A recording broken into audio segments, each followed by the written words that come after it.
দেহ তৈরি বায়ু, অগ্নি, পানি, মাটি দিয়া। তো দেহের মুসলমান হওয়ার কিছুই নাই, কারণ দেহ তৌহিদে বাস করে, সে পূর্ব থেকেই মুসলমান, সৃষ্টিগতভাবে মুসলমান। আর নফস, সে নূর, সেও মুসলমান, মানে আত্মসমর্পণকারী। তাইলে মুসলমান না কে? সেটা হলো তোমার ভিতরের খান্নাস তথা কামনা, বাসনা, মোহ, মায়া, তোমার আমিত্ব, তোমার যে মন, তোমার যে অন্তর, তোমার যে কলব, সে না। এর জন্য মুসলমান করতে হয় কলবকে। তাই অন্তর, মন, কলব নরেরও আছে, নারীরও আছে, কিন্তু লিঙ্গ নরের আছে, নারীর নাই। আছে না? তাহলে এখন তুমি সুন্নতে খাতনা দিয়ে তো ছেলেদের মুসলমান করাইলা, মেয়েদের কি করবা? হিজড়ারে কি করবা? হ্যাঁ, লেবাস দল্লা, মনে করো, হ্যাঁ, আপনি দাড়ি রাখলেন, বড় টুপি পিনলেন, পাগড়ি লাগাইলেন, পাঁচকুল্লি টুপির উপরে সবুজ পাগড়ি বাঁধলেন, হ্যাঁ, জুব্বা লম্বা পরলেন, পায়জামা টাকনুর উপরে পরলেন, মুসলমানি লেবাস ধরলেন। নারীরা কি করব?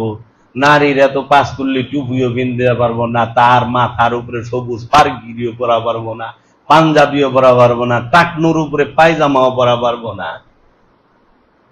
হ্যাঁ, লেবাসদার আবার দাড়িও রাখা পারবো না, দাড়ি তো হই না। নারী মুসলমান হইব কেমনে?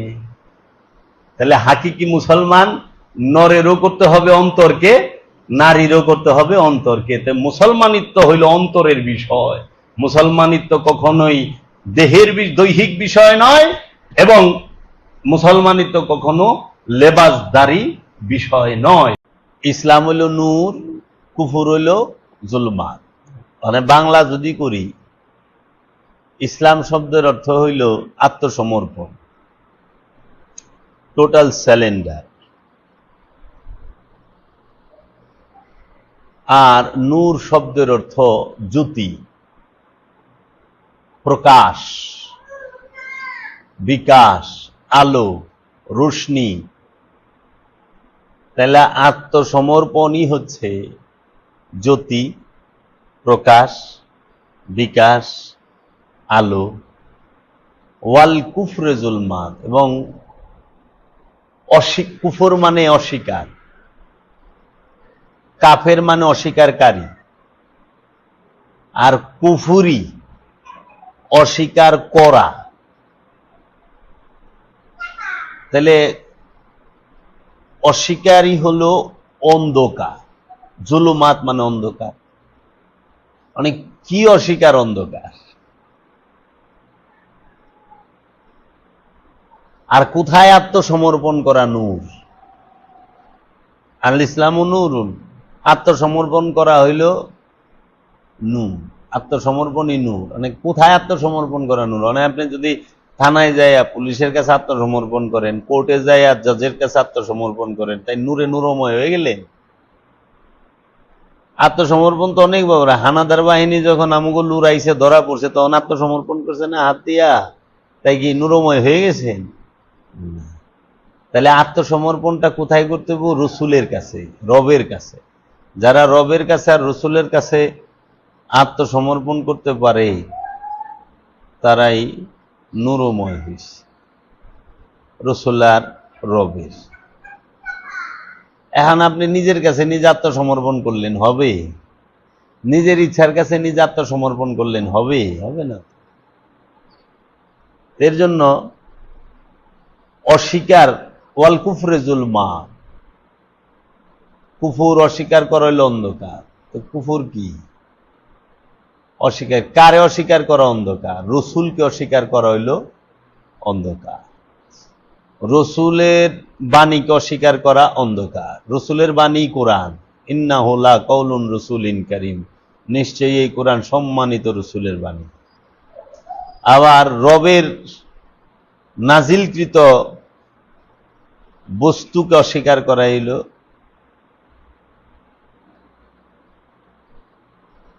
অন্ধকার। এখন যিনি বললেন কুফুরি আকীদা, এটার বাংলা মানে কি? কুফুরি আকীদা মানে অস্বীকারী বিশ্বাস। অস্বীকার, আকীদা মানে কি? বিশ্বাস। আকীদা মানে বিশ্বাসও না, আকীদা মানে যে তার পছন্দ, এটা ধরা যায়। ঈমান অর্থ বিশ্বাস, আকীদা, ঈমান ও আকীদা পছন্দ কিংবা তার যে স্বভাব চরিত্র, যে আকীদা। হ্যাঁ, ধরুন এখন বললো এটা কুফরি আকীদা, তো কি অস্বীকার করলাম? কুফরি আকীদা মানে অভ্যাস, অস্বীকার করার অভ্যাস তাদের। আকীদা মানেই অভ্যাস, আদাত মানে স্বভাব, আদাত আরেকটা হইল ফিতরাত। ফিতরাত মানে স্বভাব, আদাত মানে অভ্যাস, আদাত থেকেই আকীদা মানে অস্বীকারের অভ্যাস তাদের। এটার অনেক বড় ককটেলের মতো মনে করে। কি রে মানা বুঝেন, ওই যে একটা শব্দ মুখস্থ করে লিছে আরবিতে, মানেটাও খোঁজে না, বুঝে না। এই এখন কথা হইল, আমরা মুসলমান, ইসলাম ধর্মের মূল স্তম্ভ হচ্ছে 5টি, মূল পিলার হচ্ছে 5টি। এই 5টি স্তম্ভের মধ্যে ঈমান হইল জমিনের মতো, আর নামাজ, রোজা, হজ, যাকাত এটা হইল খুঁটির মতো, পিলার। মানে যার ঈমান আছে তার জন্য বলছে সালাত, ইয়া আইয়ুহাল্লাযীনা আমানু আকিমুস সালাত ওয়া আতুজ যাকাত, হে আমানু তুমি সালাত কায়েম করো, যাকাত আদায় করো। মানে প্রথম হইল যার ঈমান আছে তার জন্য নামাজ আছে, যার ঈমান আছে তাহার জন্য যাকাত আছে, যাহার ঈমান আছে তার জন্য হজ আছে, যাহার ঈমান আছে তার জন্য সিয়াম আছে। এই 4টা বিষয় ঈমানদারের জন্য। এই যে 5, এই 5-এর আলাদা না, এটার আবার এক করণ যায়। মানে এটা যদি না থাকে এক হয়, করেন তো এই 4টারে এক পারবেন না, দেন পাইছেন? 5-এর সাথে এটা মিলে রয়েছে না, এটা ঈমান যদি হয় সবার সাথে মিলে রয়েছে। আর এটারে বাদ দিলে সব একসাথে মিলা সম্ভব? আলাদা আলাদা। ঈমানের সাথে নামাজের সম্পর্ক, ঈমানের সাথে যাকাতের সম্পর্ক, ঈমানের সাথে সিয়ামের সম্পর্ক, ঈমানের সাথে হজের সম্পর্ক। আর ঈমান যার আছে প্রাথমিকভাবে তাকে বলা হয় আমানু, আর যে ঈমান আনছে তাকে বলে আমানু, আর যে ঈমান হয়ে গেছে তারই বলে মুমিন। মানে একটা হলো বিশ্বাস করছেন, আর একটা হলো সে নিজেই বিশ্বাস।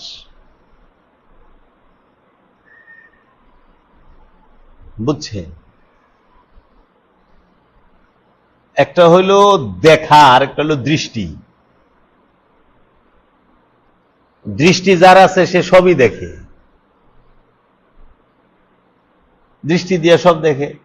আর দেখা, একটা জিনিস দেখছেন, আমি তো দেখি নাই, মানে ওই জিনিসটা আপনি দেখেন নাই, কিন্তু যে দৃষ্টি সে তো সবই দেখে।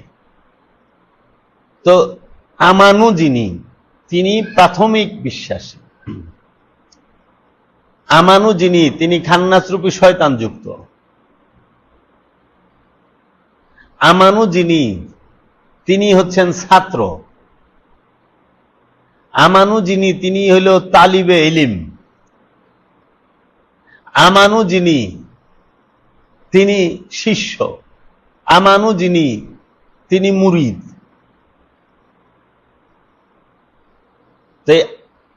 আমানু সবসময় শিখবে। কার কাছ থেকে শিখবে? আমানুর গুরুকে, শিষ্যর গুরুকে। আমানুর গুরু হইল মুমিন, মুমিন গুরু, আমানু শিষ্য। মুমিন গুরু কেন হইল? কারণ আল্লাহ কোরআনে বলছেন ইন্নাল্লাহা মাআল মুমিনিন, নিশ্চয়ই আমি আল্লাহ মুমিনের সাথে থাকি। সূরা আনফালের 19 নম্বর আয়াতে বলা হয়েছে,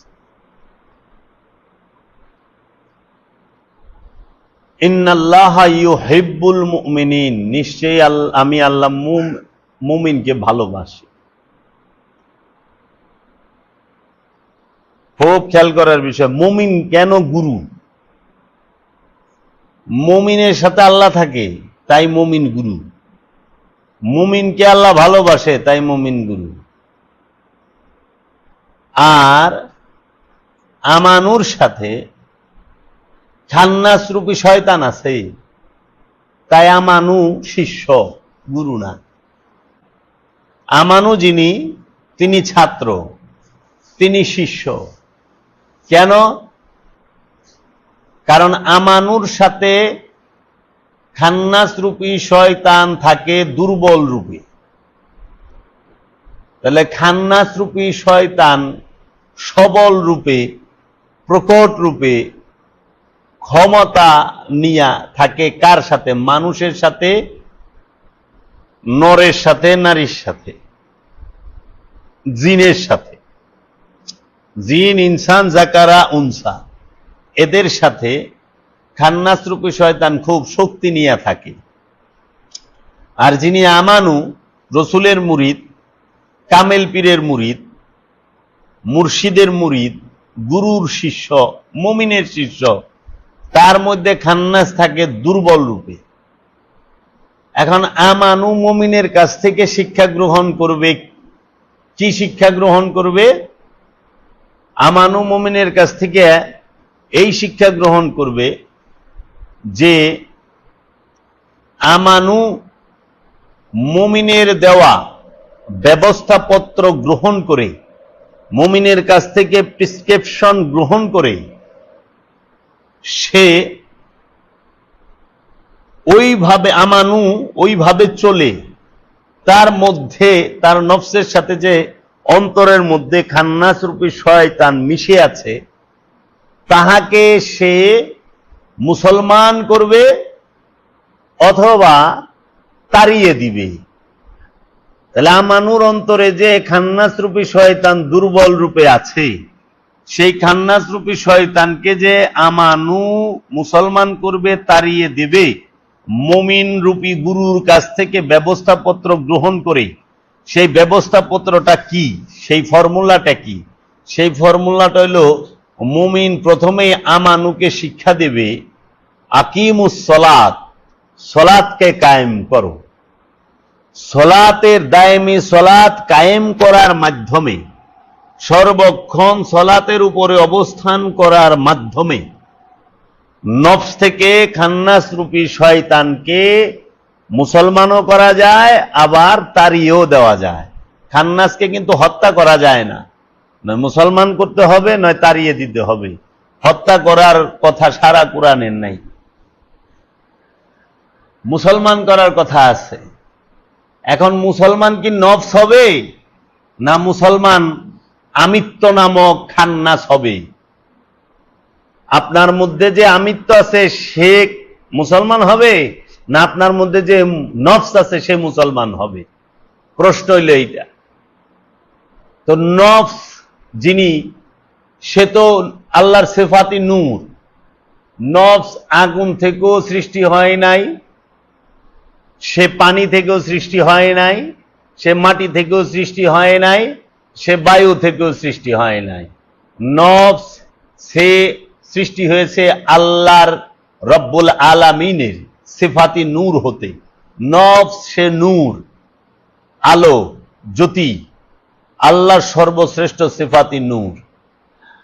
আর যে জিসিম, দেহ, তন, এই বডি, আরবিতে বলে জিসিম, বাংলায় বলে দেহ, উর্দু বলে তন, তারপরে বাদান, তান, বাদান, দেহ, বডি, জিসিম, এইটা সৃষ্টি করছে আল্লাহ চার জিনিস দিয়া। সর্বপ্রথম কি? বায়ু, তারপরে কি? অগ্নি, তারপরে কি? পানি, তারপরে কি মাটি। চার জিনিস, চার তত্ত্ব দিয়া দেহ সৃষ্টি। আর ওই চার তত্ত্বের উপরে আল্লাহ রব্বুল আলামিন তাহার সর্বশ্রেষ্ঠ যে সিফাত, গুণাবলী, যে সৃষ্টি জগতে আর কেউ করতে পারে না, যে সৃষ্টি একমাত্র জুল জালাল করেন, যে সৃষ্টি একমাত্র গফুরুর রহিম করেন, যে সৃষ্টি একমাত্র রব্বুল আলামিন করেন, সেটাকে বলা হয় নফস। আর এই নফসকে আল্লাহ রব্বুল আলামিন এই চার বস্তুর উপরে বসায়া দিলেন। সেই নফস সে বায়ুর উপরে বসে রয়েছে, অগ্নির উপরে বসে আছে, পানির উপরে বসে আছে, মাটির উপরে বসে আছে। আবার এই যে বায়ু, অগ্নি, পানি, মাটি, এই চার বস্তু দিয়ে যে জিসিমটা, যে দেহটা, যে বদনটা, যে তনটা তৈরি করছে, এটার মধ্যে আবার আল্লাহ রব্বুল আলামিন 18টা মুকাম রাইখা দিছে। এটার মধ্যে আবার 9টা ইন্দ্রিয় দ্বারপথ রাখছে। ওই 9 ইন্দ্রিয় দ্বারপথের উপরে এই যতগুলো অঙ্গ প্রত্যঙ্গ আছে সবগুলোর উপরে আল্লাহ রব্বুল আলামিন আল্লাহর যে মহা শ্রেষ্ঠ সিফাতি সৃষ্টি, যে নফস, যে প্রাণ, তাকে অঙ্গ প্রত্যঙ্গের উপরে বসিয়ে দিলেন। নফসের কোনো অঙ্গ প্রত্যঙ্গ নাই, অঙ্গ প্রত্যঙ্গ সৈষ্ঠবের উপরে নফসকে বসিয়ে দেওয়া হয়েছে। সেই নফসটি কি? নফস কাকে বলে? নফসের বাংলা হলো প্রাণ। প্রাণ কাকে বলে? মানবীয় ইন্দ্রিয় অনুভূতির বিচিত্র গতি প্রবাহকে বলা হয় নফস তথা প্রাণ। আপন মানবীয় ইন্দ্রিয় অনুভূতির বিচিত্র গতি প্রবাহকে বলা হয় প্রাণ। এই প্রাণ সে এই চার তত্ত্বের উপরে, বায়ু, অগ্নি, পানি, মাটির উপরে অবস্থান করে কতকাল? এটার উপরে আল্লাহ বসিয়ে দেয়, তখন জীবন সঞ্চালন হয়। আবার এই চার বস্তুর উপর থেকে যখন আল্লাহ রব্বুল আলামিন একটি মাত্র বিকট আওয়াজ করেন এই চার বস্তুর উপরে, যেটাকে বলা হয় দেহ, এই দেহ মানেই সিংহা, এই সিংহার মধ্যে যখন ফুৎকার করা হয়, আল্লাহ রব্বুল আলামিন কুরআনুল কারীমে সূরা ইয়াসিনে বলছে, ইন কানাত ইল্লা সাইহাতাও ওয়াহিদাতান, একটি মাত্র বিকট আওয়াজে এই দেহ থেকে তোমাকে বিচ্ছিন্ন করে দেওয়া হবে, আলাদা করে দেওয়া হবে। এই দেহ আর তুমি আলাদা হয়ে যাইবা।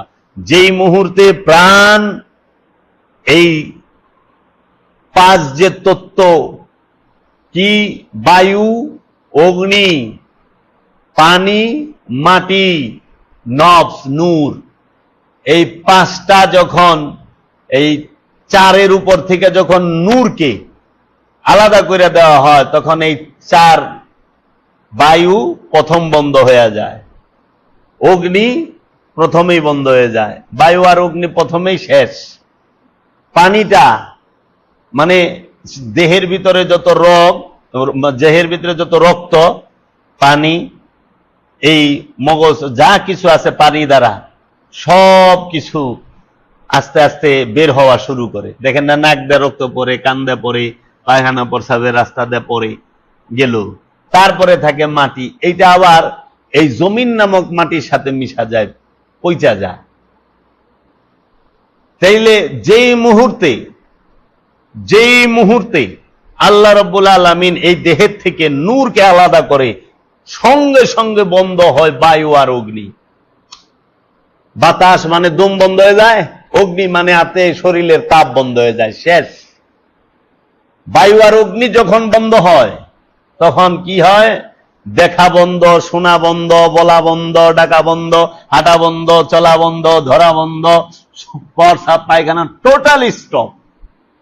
এখন দুইটা জিনিস পচবো, পানিরটা পানিতে চলে যাব, পানির সম্পর্ক পাতালে, যার সাথে যার সম্পর্ক সে তার কাছে জায়গা।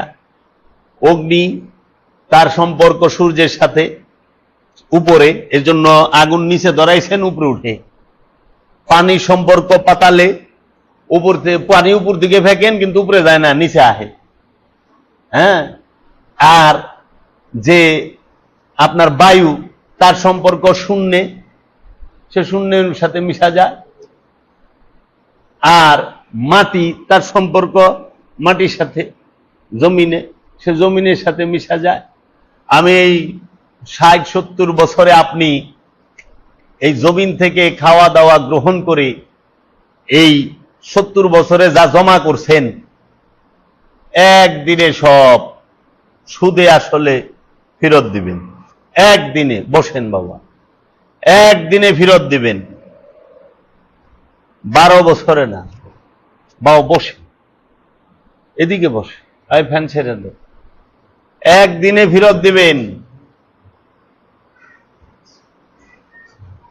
তাই গুরু মুমিন, মুমিনকে যে আল্লাহর চেহারা ওয়াজহুল্লাহ, মুমিনকে যে নররূপী নারায়ণ সেই, মুমিনকে যে খান্নাস রূপী শয়তান মুক্ত সেই।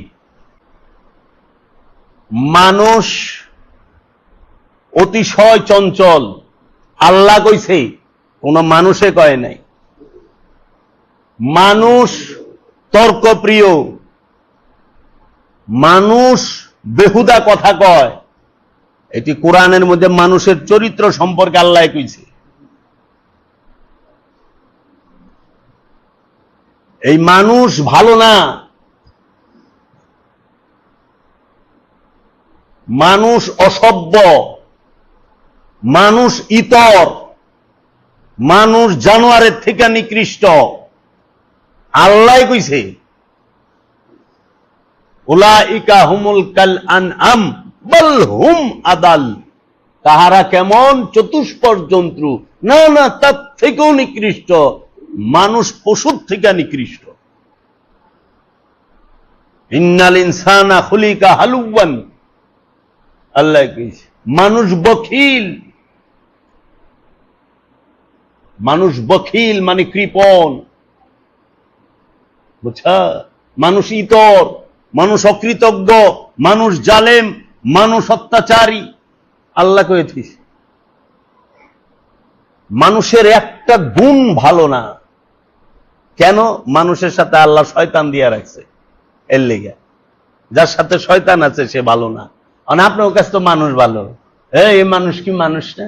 আর এটি একটাও মানুষ না, এটি জানোয়ারের থেকে নিকৃষ্ট। আল্লাহ কইছে। তাহলে আল্লাহ কোরআনে ভালো কারে কইছে? আল্লাহ কোরআনে ভালো কইছে মুমিনকে। আল্লাহ কোরআনুল কারিমে ভালো কইছে মুহসিনিনকে। মুমিনও কিন্তু মানুষ রূপেই, কিন্তু মানুষ না। মুমিন মানুষ রূপে কিন্তু মানুষ না। মুমিন আল্লাহর বন্ধু, মুমিনের সাথে আল্লাহ থাকে, মুমিনের সাথে, মুমিনকে আল্লাহ ভালোবাসে, মুমিনকেই আল্লাহ ইমাম বলছে। এই মুমিন রূপী যে ইমাম, তাকেই ডাকা হবে কিয়ামতের দিন প্রত্যেক নফসের সাক্ষীদাতা হিসাবে। সূরা বনী ইসরাঈলে বলছে, ইয়াউমা নাদউ কুল্লা উনাসিম বিইমামিহিম, প্রত্যেক নফসকে তার ইমাম সহ ডাকা হবে। সূরা মুমিনুনে এই মুমিনকে ইমাম বলে সম্বোধন করা হয়েছে। তাহলে আমানু আর মুমিন, আসমান আর জমিন তফাৎ। আমানু আর মুমিনের মধ্যে রাত আর দিনের মতো তফাৎ। আমানু আর মুমিনের মধ্যে অন্ধ আর চক্ষুমানের মতো তফাৎ। অন্ধ আর চক্ষুমান এক, রাত আর দিন এক, জ্ঞানী আর অজ্ঞানী এক। আমানু আর মুমিন এক হয় কিভাবে? আমানু আর মুমিন তো এক হইতে পারে না। আমানু আর মুমিন তো এক হইতে পারে না। তাহলে আমাদের সমাজে যাহারা জ্ঞানী সেজেছেন, যাহারা জ্ঞানীর ভূমিকায় বৈশা রয়েছেন, হোক সে নামদারি পীর মাশায়েখ, হোক সে নামদারি আলেম, তারা সারা জীবন আমানু আর মুমিন এক করে দেখাইছে। আমানু আর মুমিনের তফাৎ একমাত্র আমার দয়াল মুর্শিদ বাবা জাহাঙ্গীর আর সুফি সদরুদ্দিন আহমদ চিশতি ছাড়া এই বাংলার জমিনে লিখিতভাবে কেউ দেখাইতে পারে নাই, ওয়াজও করে নাই। আর বড় বড় মৌলবী মুন্সিগো তো এটা বুঝেই আহে না, এটা বুঝেই আহে না। আল্লাহ মুমিনের বেলায় কি বলছে, আল্লাহ আমানুর বেলায় কি বলছে। সারা কোরআনে যত আদেশ, নির্দেশ, উপদেশ সব মুমিনকে কেন্দ্র করে, আমানুকে কেন্দ্র করে।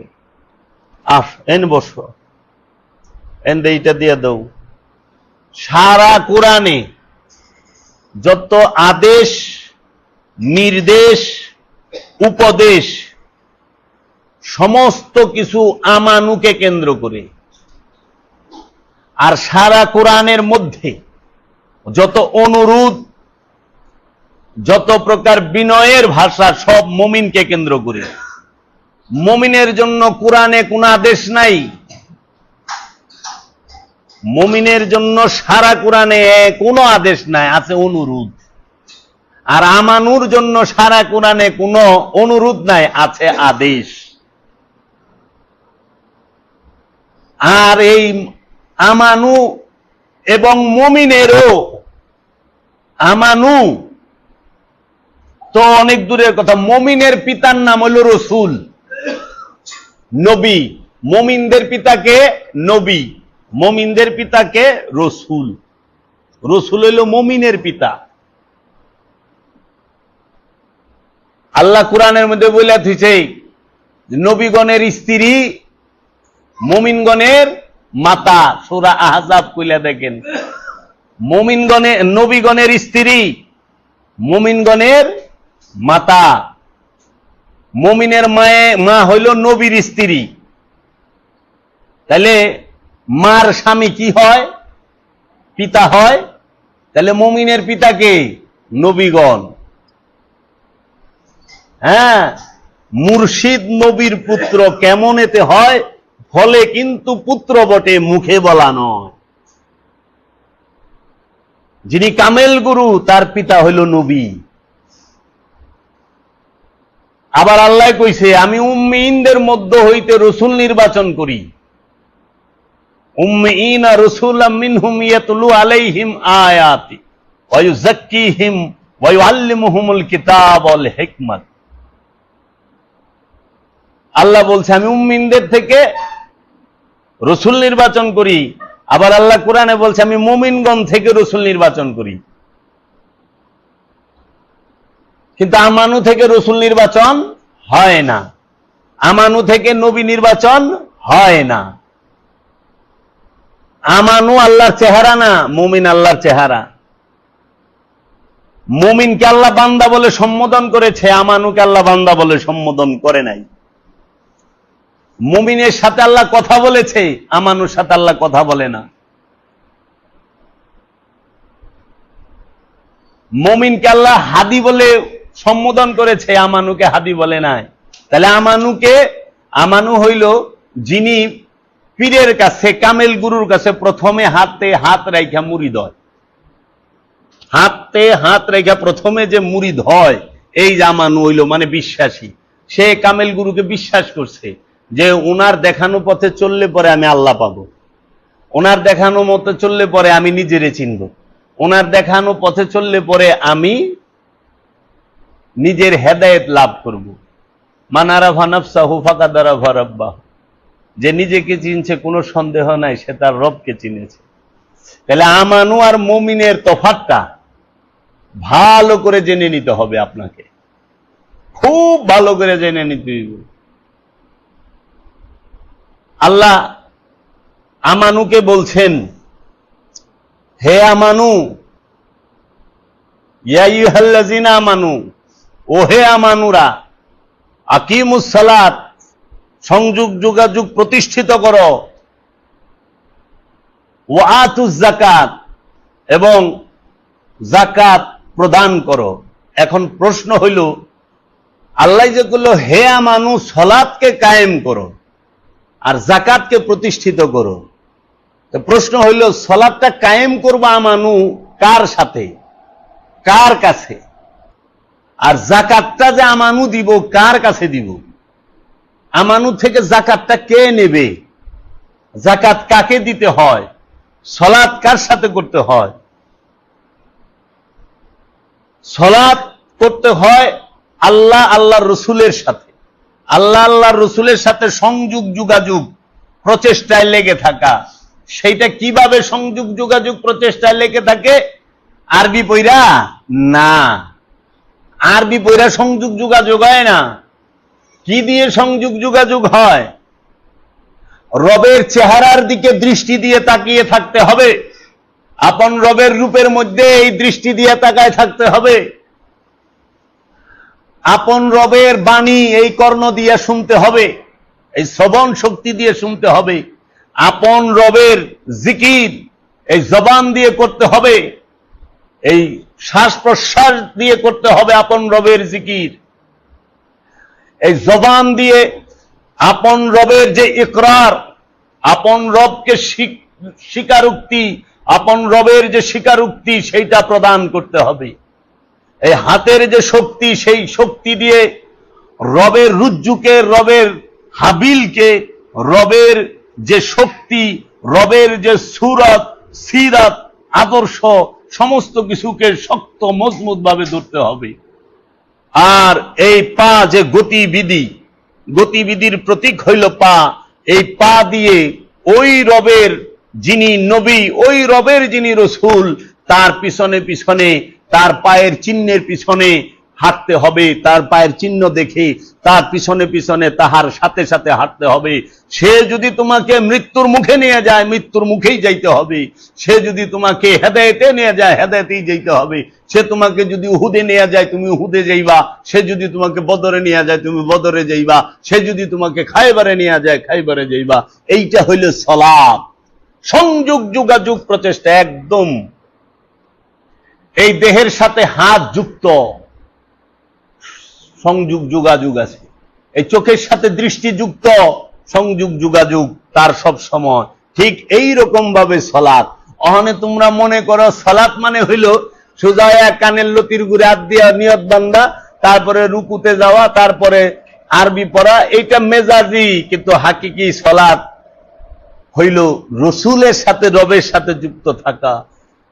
এই জন্য সুফিরা বলে জো দম গাফেল সোদম কাফের, যেই শ্বাস প্রশ্বাসটা উদাসীন উই কাফের। এজন্য বলা হয় দমে দমে জপরে মন আল্লাহু।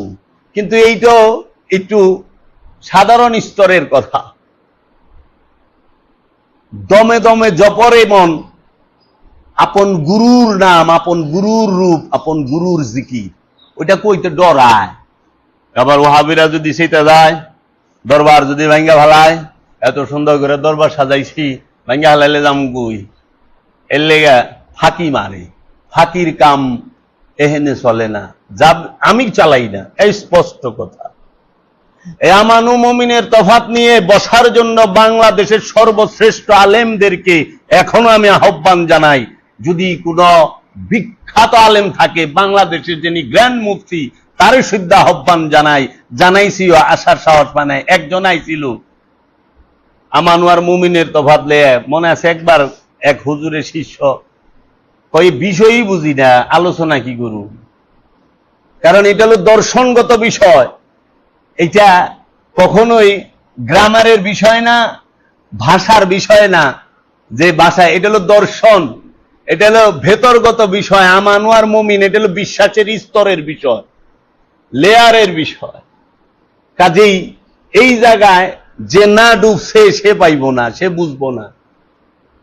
আমানুকে শয়তান ধোঁকা দিতে পারে এবং ধোঁকা দেয়, মুমিনকে শয়তান ধোঁকা দিতে পারে না।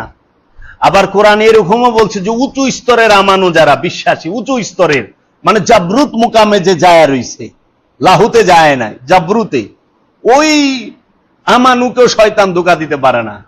শয়তান ধোঁকা দেয় মানুষকে, শয়তান ধোঁকা দেয় ওই জিনকে। মানুষ আর জিন শয়তানের ধোঁকায় 24 ঘন্টা পইরা থাকে। আর সাধারণ যারা আমানুর স্তরে প্রাথমিক, তাদেরকেও ধোঁকা দেয়। অনেক সময় শয়তান বয়ে থাকে।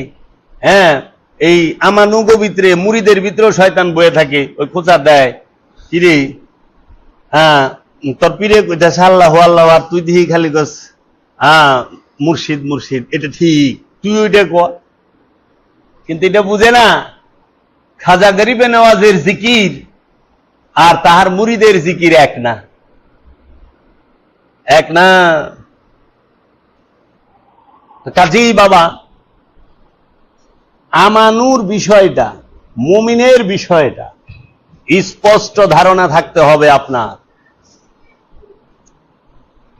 আমি যে কথাগুলো বললাম সমস্ত কথাগুলো কোরআনের দলিল থেকে বললাম। আমি আজগবি শরীফ পড়ি না, আমি আজগবি শরীফ থেকে কথাও বলি না। গুজব শরীফ আমি পড়ি না, গুজব শরীফ থেকে আমি কথা বলি না। বুঝছেন? মুমিন সম্পর্কে আর আমানু সম্পর্কে, এই দুই সম্পর্ক, মুমিন আর আমানুর মাঝখানে আরেকটা দর্শন, আরেকটা সম্পর্ক দাঁড়ায় রয়েছে, সেটা হলো মুসল্লি। মুসল্লি আর মুমিন আর আমানুর মাঝখানে যে দাঁড়ায় থাকে তার নাম মুসল্লি। আমানু হলো রসুলের বিশ্বাসী, আর মুসল্লি হলো রসুলের সাথে সংযোগ যোগাযোগকারী। বুঝছ? মন দিয়ে শুনে যাবৎকালে এই আলোচনা কেউ করে নাই, কোথাও পাবা না। মুমিন আর আমানুর মাঝখানে যে দাঁড়িয়ে আছে তাকেই মুসল্লি বলে। আমানুকে, যিনি রসুলকে বিশ্বাস করছেন যে হ্যাঁ ইনি আল্লাহর রসুল, আমি উনার চরিত্র, উনার যে কথা, উনার যে বাণী, সেটা শুনে উনার সাথে চলে বুঝতে পারলাম, তাই আমি উনার ভক্ত হয়ে গেলাম, মুরিদ হয়ে গেলাম আমানু। যখনই মুরিদ হইছে রসুলের কাছে, তখনই রসুল আমানুকে দাঁড় করায় দিল কিসে? আমলে সলেহায়, মানে সৎকর্মে, দায়েমি সলাতে, মুরাকাবা, মুশাহেদায়। তখনই আমলে সলেহায় যখন সে দাঁড়ায় করতে, আমলে সলেহা করতে যখন সে দাঁড়ায়, তখন সে হয়ে যায় মুসল্লি। এখন মুসল্লি সে রসুলের কথা অনুযায়ী, গুরুর কথা অনুযায়ী সে দায়েমি সলাত করে, সর্বক্ষণ সলাতের উপরে দণ্ডায়মান থাকে। যে সর্বক্ষণ সলাতের উপরে দণ্ডায়মান, তিনি হলো মুসল্লি, তিনি মুসল্লি। এখন মুসল্লির গুণ আল্লাহ কোরআনে 8টা কয়ে থুয়ে দিছে। সূরা মারে যে মুসল্লির গুণ হইল 8টা, আল্লাহ কোরআনে স্পষ্ট বলছে।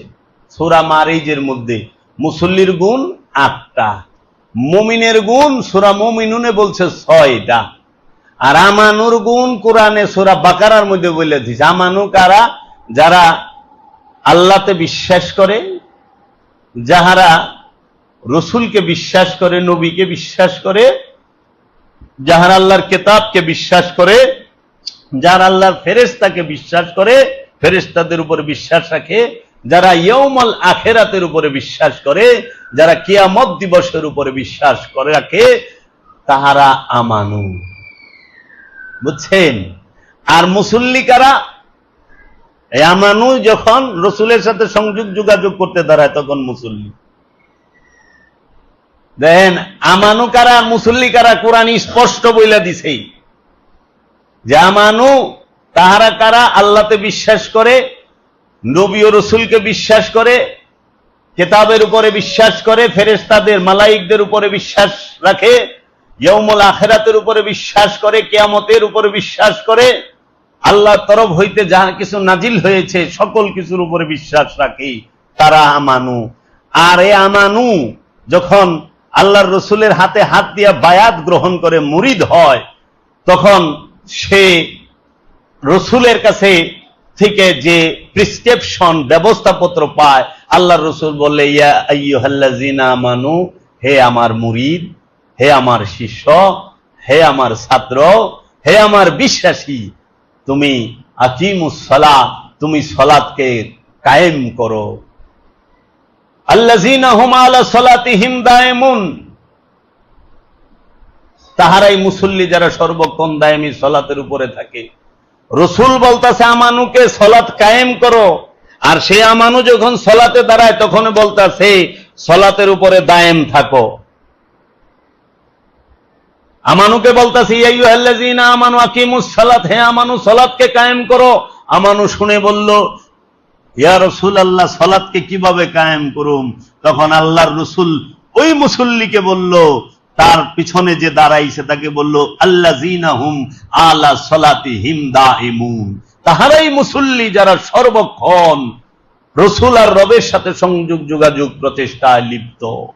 সর্বক্ষণ সংযোগ যোগাযোগ প্রচেষ্টায় লিপ্ত যে তাকে বলে মুসল্লি। টুপি মাথায় দিলে আর দাড়ি রাখলে মুসল্লি হয় না। মুসল্লির প্রথম গুণ এটা কোরআনে বলছে সূরা মারিজের 23 নম্বর আয়াতে। দেখছো, আমানু সালাত কায়েম করবে আর মুসল্লি সালাতের উপরে দায়েম থাকবে। বুঝছা, এদের হুইন প্রথম গুণ মুসল্লির। মুসল্লির দ্বিতীয় গুণ আল্লাহ রাসূল বলে দিলেন যে মুসল্লি সে তার সম্পদের মধ্যে অন্যের অধিকার সম্পর্কে অবগত, অন্যের হক সম্পর্কে অবগত আছে। মুসল্লি যে তার সম্পদের মধ্যে, তুমি যে খানা খাও এই খানার মধ্যে আরেকজনের রিজিক অধিকার বৈশা রয়েছে। তুমি যে মাকান বাড়ি বানাইছো এটার মধ্যে অন্যের অধিকার আছে, মুসাফিরের থাকার অধিকার আছে। তুমি যে খানা খাও সেই খানার মধ্যে পোকামাকড়ের খানার অধিকার আছে, পশু পাখির খানার অধিকার আছে। এক লুকমা ভাত থেকে দেখো পাখিতে খাইব, পিঁপড়ায় খাইব। মুসল্লির 3 নম্বর গুণ, যিনি মুসল্লি সে জানে, সে সবসময় তার রবের আযাব সম্পর্কে ভীত থাকে। মুসল্লির 4 নম্বর গুণ, যিনি মুসল্লি তিনি ইয়াউমুল আখিরাতের উপরে বিশ্বাস স্থাপন করে। মুসল্লির 5 নম্বর গুণ, যিনি মুসল্লি তিনি আমানত এবং ওয়াদা রক্ষা করে। আমানত আর ওয়াদা রক্ষা করতে গেলে কি করণ লাগবো? কেমনে রাখবেন আমানত আর ওয়াদা রক্ষা? কি মুখ দিয়ে করণ যায়? সিয়ামের মাধ্যমে আমানত আর ওয়াদা রক্ষা করে। আত্মসংযম যে করে, সিয়াম যে করে, সে আমানতও রক্ষা করে, ওয়াদাও রক্ষা করে। কারণ সিয়াম মানেই সংযম, আত্মসংযম করে চলে। এই আমানত জাহেরি বাতিনি দুইটাই আছে। মুসল্লির 7 নম্বর গুণ, যে মুসল্লি, এই মুসল্লির 6 নম্বর গুণ, যে মুসল্লি সে তার লজ্জা স্থানকে হেফাজত করে। লজ্জা স্থানকে হেফাজত করে। লজ্জা স্থান মানে আপনার কখনোই নিচের পার্ট না। লজ্জা স্থান মানে আপনার দৃষ্টি আর মস্তিষ্ক। এই মস্তিষ্ক আর হইল নজর, এই নজরকে যে হেফাজত করে। আর যে এখানে স্মৃতি জমা থাকে, মস্তিষ্ক কয় তারে। এই স্মৃতি যারা অনেক কিছু জমায় রাখছেন না, ছোটকালে কে গাইলাইছে ওটাও তো আছে স্মৃতিতে। হ্যাঁ, কেরা কোন আঘাত করছে, কে আমার কাছে বিয়া দেয় নাই, কে আমার বিয়া দিবার চাইছিল, সব জমা রয়েছে স্মৃতিতে। এই জন্য নজর আর স্মৃতি এই দুইটারে মিলায় কয় মস্তিষ্ক। যে মস্তিষ্ককে হেফাজত করে মুসল্লি, সে তার লজ্জা স্থানকে হেফাজত করে। নজর আর স্মৃতিকে বলা হয় লজ্জা স্থান। বুঝছেন? এটারে হেফাজত করেন, দেন এটা ঢাকা, কিছু দেখা যায় না। আর সব ডাকছেন, এটা খুলে রাখছেন, সবই তো দেখা যায়। তো লজ্জা স্থান হেফাজত করলেন কই থেকে, আর পর্দাই করলেন কই থেকে? পর্দা যারে করবেন হ্যাঁ তো খুললা। এই যে দেখেন চোখ, পর্দা তো দিবেন চোখে, নজরে, অনেক পর্দা দিয়ে দিচ্ছেন পুরা শরীরে। যেটার মধ্যে পর্দা থাকানোর কথা ওইটা পর্দাই নাই। ওইটার পর্দা তার গুস্ত দেয় করে না, মানে লোভ তার গুস্ত দেয় করে না, লোভ করে নজর দিয়া। নজর দিয়া দেখে, লোভ আইসা পড়ে। অহংকার করে কি দিয়া? যা জমা রাখছে তা দিয়ে অহংকার করে। বিদ্যা জমা রাখলে বিদ্যা লয়ে অহংকার করে, রূপ ধরে রাখছে রূপ লয়ে অহংকার করে, হিংসা ধরে রাখছে, ওই যে সম্পদ ধরে রাখছে সম্পদ লয়ে অহংকার করে। সম্পদ জমা করছে না, তুমি যা জমা করছো ওইটা লই তো অহংকার করবা। বুঝো নাই? দেও না, যারা আরবি একে জমা করে রাখছে, আরবি লয়ে কি অহংকার, এরাই মানুষ আর সব দইঞ্চা মানুষই না, এরকম ভাবে নিজে। হ্যাঁ, তাহলে এই যে লজ্জা স্থানকে হেফাজত করে। মুসল্লির 7 নম্বর গুণ, মুসল্লি তার সাক্ষ্য দানে অটল থাকে। মুসল্লি মিথ্যা সাক্ষী দেয় না।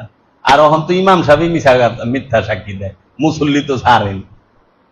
আর ইমাম সাহেব মিথ্যা সাক্ষী দেয়, মুসল্লির হাল কি? মুসল্লি তখন ইমুন হয়ে গেছে গা, অহংকার যে বেজাজি মুসল্লি মসজিদের মাইকি চুরি করে লয়ে যায়, সাইজা ঢুকে মুসল্লি মসজিদের মোটর চুরি করে লেগেছে। ওখানে সাইজা গেছে মুসল্লি, যা মসজিদের ভিতরে জুতা ফেকা ফেকি মারা মারি লাগাই দিচ্ছে। মসজিদের ভিতরে মুসল্লি সাইজা গেছে, একজনের কুক দেখাইটা হালাইছে, মসজিদ ইমামের নামাজ পড়াই বলছিল কিছুদিন আগে, কই জানি ঘটলো, হ্যাঁ চাঁদপুরে, হাইরে চাঁদপুর। এই যে ঘটনা, মুসল্লি শেষ গুণ কি? মুসল্লি তার সালাতকে হেফাজত করে। কোরআন, মুসল্লি কোরআনের বাণী শব্দ, মুমিন কোরআনের শব্দ, আমানু কোরআনের শব্দ।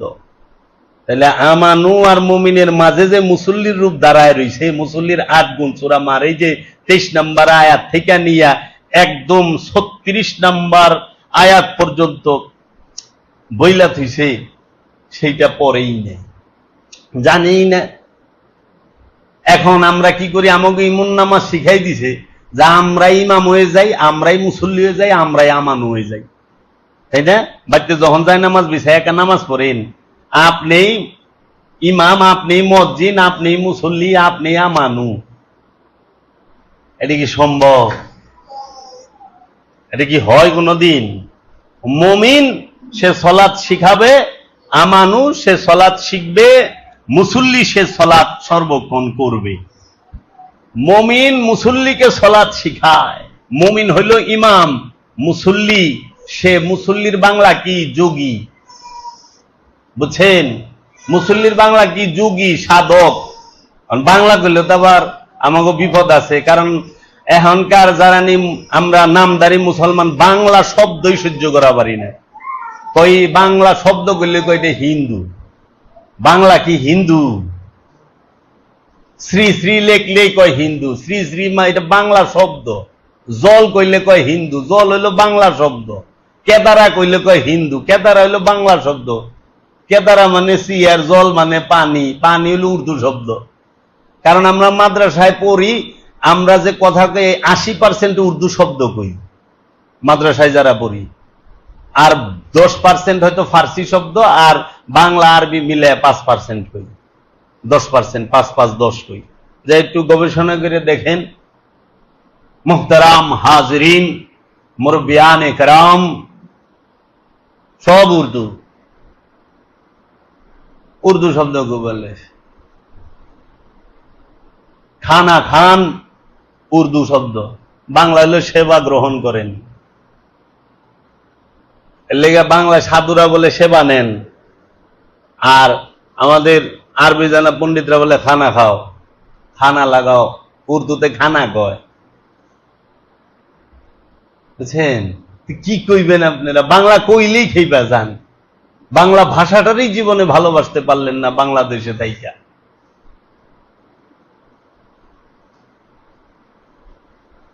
বুঝতেই চায় না, নববর্ষ কইলেই বলে সেরে হয়ে যায়।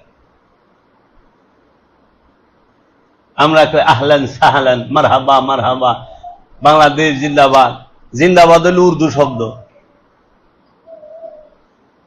জিন্দাবাদ। নারায়ে তাকবীর এটা উর্দু, জিন্দাবাদ এটা উর্দু। নারায়ে তাকবীর মানে জোরে উচ্চ স্বরে বলো, নারা বলো, নারা মানে উচ্চ স্বরের বলো, শব্দ উচ্চারণ করো উচ্চ স্বরে। নারায়ে তাকবীর, তাকবীর মানে কি? শব্দ বাক্য উচ্চারণ করো, নারায়ে, নারায়ে জোরে লম্বা করে টানো, আল্লাহু আকবার। তো আমানু আর মুমিনের তফাৎ বুঝে না। মুমিনে মুনাজাত করে বলে আল্লাহ আমারে মাফ করে দেন, তো তুই মাফ না পাইয়া ইমাম হইলি কেমনে? তুমি ক্ষমা না পেয়ে ইমাম হইলা কেমনে? আবার ওখানে অনেক ইমাম সাহেব যখন বলৎকার করে ধরা খায়, কয় হুজুর আপনি কামটা কেমনে করলেন? এটা একটা কাম করছেন, তাই আমি করি না, শয়তানের ধোকায় করে ফেলেছি, শয়তান করাইছে। মুমিন রে শয়তান ধোকা দিবার পারে না, ইমাম রে শয়তান ধোকা দিবার পারে না। যারে শয়তান ধোকা দেয়, যার মধ্যে শয়তানের ধোকায় পড়ে যে ইমাম কাম করে, বুঝতে হইব সে ইমাম হয় নাই, সে আরবি জানা ইমাম হইছে, আল্লাহর রসুলের নিযুক্ত ইমাম হয় নাই, খান্নাস মুক্ত ইমাম হয় নাই। আরবি যাই না ইমাম হয়েছে, তা আরবি পড়া তো সবাই প্র্যাকটিস করলে পড়া পারে। কি কইবেন, ইমাম রে শয়তান ধোঁকা দেয়া পারে না, মুমিন রে শয়তান ধোঁকা দেয়া পারে না, উঁচু স্তরের আমানুরও শয়তান ধোঁকা দেয়া পারে না। এরা ইচ্ছাকৃত যাহা করে, মুমিন খাইলেও ওইটাই ইবাদত, মুমিন ঘুমাইলেও ওইটাই ইবাদত, মুমিনের ঘুমটাও ইবাদত, মুমিনের খাওয়াটাও ইবাদত, মুমিনের দেখাটাও ইবাদত, মুমিনের সমস্ত কিছুই ইবাদত। যেই পর্যন্ত এই বিষয়গুলো না বুঝতে পারবে, মুমিন মানে কি, মুমিন অর্থ কি, পরিপূর্ণ বিশ্বাসী, আমানু অর্থ কি, প্রাথমিক বিশ্বাসী, মুসল্লি অর্থ কি, সাধক, যোগী। যোগী কারে কয়, যে নিজের নফসকে রবের সাথে যুক্ত করার প্রচেষ্টায় লিপ্ত, যে নিজেকে রবের সাথে যুক্ত করতে ব্যস্ত, লিপ্ত, প্রচেষ্টা। তখন কেন নিজেকে রবের সাথে যুক্ত করতে চায়? সে কি রব থেকে আলাদা হয়ে রয়েছে? হ্যাঁ। কেন আলাদা হয়ে রয়েছে? রব আর নফসের মাঝখানে খান্নাস রূপী শয়তান দেয়াল হইয়া দাঁড়ায় রয়েছে, পর্দা হইয়া দাঁড়ায় রয়েছে। যেই দিন খান্নাস রূপী শয়তান নামক পর্দাটাকে ছিঁড়ে ফেলতে পারে সাধক, ওই দিন তার নফসের সাথে তার রবের সংযোগ যোগাযোগ, তার নফসের সাথে তার রসুলের সংযোগ যোগাযোগ হয়ে যায়। বিষয়গুলো বুঝতে হবে বাবা। এর জন্য ওই কয়টা আরবি শব্দ মুখস্থ কইরা দর্শনগত বিষয়টা, নিগুড় রহস্যময় বিষয়টা বুঝতে পারে না, না বুঝা ওই কয়টা শব্দ মুখস্থ কইরা, তথ্য মুখস্থ কইরা আওড়াইলে সারা জীবন আপনি কিছু কথা এবং যুক্তি তর্ক দিয়া হারাই দিতে পারবেন মানুষকে। আপনার সাথে কেউ পারে না যুক্তি তর্কে। আপনি অনেক পাণ্ডিত্য অর্জন করেছেন, কিন্তু বুকে হাত দিয়ে বলেন তো, আপনি কি তৃপ্তি পাইছেন, স্বাদ পাইছেন, সত্যকে পাইছেন? না। তাই আমার দয়াল বাবা জাহাঙ্গীর, আমার মুর্শিদ কেবলা ও কাবা বলছেন যে, বাবা কিছু কথা শিখা যুক্তি তর্কে তোমার সাথে কেউ পারে না, অনেকের হারায় দাও। এটা তোমার আত্মতৃপ্তি, তোমার নিজের একটা অহমিকা বাড়ে, কিন্তু তুমি কিন্তু স্বাদ তৃপ্তি পাও নাই, নিজের নফসকে পবিত্র করতে পারো নাই, মুতমাইন হইতে পারো নাই, শান্ত হইতে পারো নাই। যার নফস মুতমাইন, সে হইল জান্নাতি, আল্লাহর বান্দা, সেই মুমিন। অহনে দিহি যে ইমামতিও করে মাদ্রাসার মুহতামিমও, হ্যাঁ আবার ফেসবুকে একবার কি গুনার থেকে বাসনের লোকে দ্বিতীয় হাঙ্গা করেছি। কি কয় ইমাম সাহেব আবার গুনাহ করেনি? ইমাম সাহেব যা করবো ওইটাই তো ইবাদত, ওইটাই অনুসরণীয়। ইমামকেই তো অনুসরণ করতে হবে কোরআন দর্শনে। ইমাম সাহেবেরই বলে গুনাহের জায়গা, এর লেগে দ্বিতীয় হাঙ্গা করিচ্ছে। হাঙ্গা মানে নিকাহ, নিকাহ মানে বিয়া। আমরা ঢাকায় আসলে হাঙ্গা করি। হ্যাঁ, গুনাহ থেকে বাঁচার লেগে দ্বিতীয় হাঙ্গা করছে। চিন্তা করে, তাইলে যারা বিয়া করে নাই হেরা গুনাহ থেকে বাঁচে কেমনে? বিয়ে তো অনেক মহাপুরুষও করে না, তাই না? গুনাহ থেকে বাঁচা নিলে অনেক বিয়েও করা লাগবে। আর কত কারিশমা দেখাইবা তোমরা, কি কয় না কয়। তো যাই হোক, আমরা বুঝতে পারছি সে যে আরবি জানা ইমাম, নিজেরে জানা ইমাম না, রবকে জানা ইমাম না, রসুলকে জানা ইমাম না। তাই তো ফকির লালন বলছেন, নামাজ পড়ে বেহেশতে যাব, এই কথা মন সবাই ভাবো, রাসূল দর্শন কিসে পাবো, লালন শুধু ভাবে তাই, কোন নামাজে ও মুসল্লি খোদার দিদার হয়, বলো কোন নামাজে ও মুসল্লি খোদার দিদার হয়। সেই নামাজটা অবশ্যই দায়েমি নামাজ। দায়েমি নামাজে স্বভাবের পরিবর্তন হয়। লেবাস ধরলে মুসলমান হয় না। মুসলমান দেহর বিষয় নয়, দেহকে মুসলমান করতে হবে এই কথা কোরআন বলে না। নফসকে মুসলমান করতে হবে এই কথাও কোরআন বলে নাই। মুসলমান করতে হবে আপনার সুদূরকে, কলবকে, মনকে।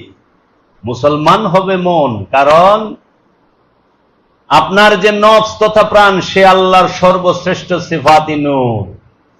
জাতের থেকে সর্বপ্রথম যে সিফাত মানে গুণাবলী, সেটাই হলো প্রাণ। এর জন্য ওই নূর অপবিত্র হয় না। নূরের সাথে ময়লা মিললে, অপবিত্র মিললে তাকে অপবিত্র বলে। কামনা মিললে, নফসের সাথে কামনা, নূরের সাথে কামনা লাইগা রয়েছে, যেরকম দেহের সাথে ময়লা লাইগা থাকে, কিন্তু দেহ ময়লা না, দেহের সাথে লাগছে ময়লা, পানিতে সাবান দাও দেখবো। আবার এই দেহ 4 জিনিস দিয়ে তৈরি, বায়ু, অগ্নি, পানি, মাটি। এই 4 বস্তু আল্লাহর তৌহিদ রাজ্যে বসবাস করে। আল্লাহ কইছে ওয়াশ-শামসু ওয়াল কামারু ওয়ান নাজমু ওয়াশ-শাজারু ইয়াসজুদান।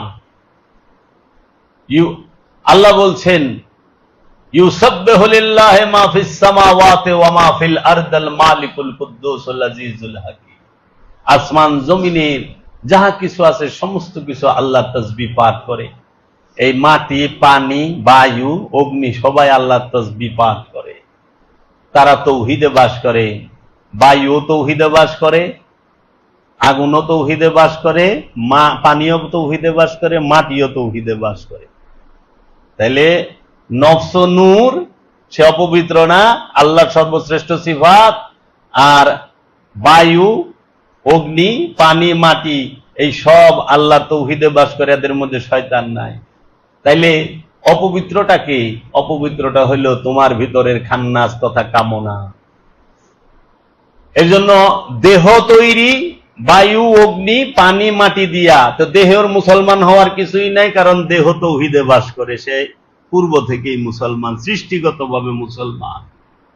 আর নফস সে নূর, সেও মুসলমান, মানে আত্মসমর্পণকারী। তাইলে মুসলমান না কে? সেটা হলো তোমার ভিতরের খান্নাস তথা কামনা, বাসনা, মোহ, মায়া, তোমার আমিত্ব, তোমার যে মন, তোমার যে অন্তর, তোমার যে কলব, সে না। এর জন্য মুসলমান করতে হয় কলবকে। তাই অন্তর, মন, কলব নরেরও আছে, নারীরও আছে, কিন্তু লিঙ্গ নরের আছে, নারীর নাই।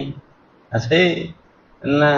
তাহলে তুমি সুন্নতে খাতনা দিয়ে তো ছেলেদের মুসলমান করাইলা, মেয়েদের কি করবা? হিজড়ারে কি করবা? হ্যাঁ, লেবাস দল্লা মনে করো। হ্যাঁ, আপনি দাড়ি রাখলেন, বড় টুপি কিনলেন, পাগড়ি লাগাইলেন, পাঁচকুল্লি টুপির উপরে সবুজ পাগড়ি বাঁধলেন, হ্যাঁ, জুব্বা লম্বা পরলেন, পায়জামা টাকনুর উপরে পরলেন, মুসলমানি লেবাস ধরলেন। নারীরা কি করব? নারীরা তো পাঁচকুল্লি টুপিও কিনতে পারবো না, তার মাথার উপরে সবুজ পাগড়িও পরা পারবো না, পাঞ্জাবিও পরা পারবো না, টাকনুর উপরে পায়জামাও পরা পারবো না। হ্যাঁ, লেবাস দাঁড়ি, আবার দাড়িও রাখা পারবো না, দাড়ি তো ওই না। তো নারী মুসলমান হইব কেমনে?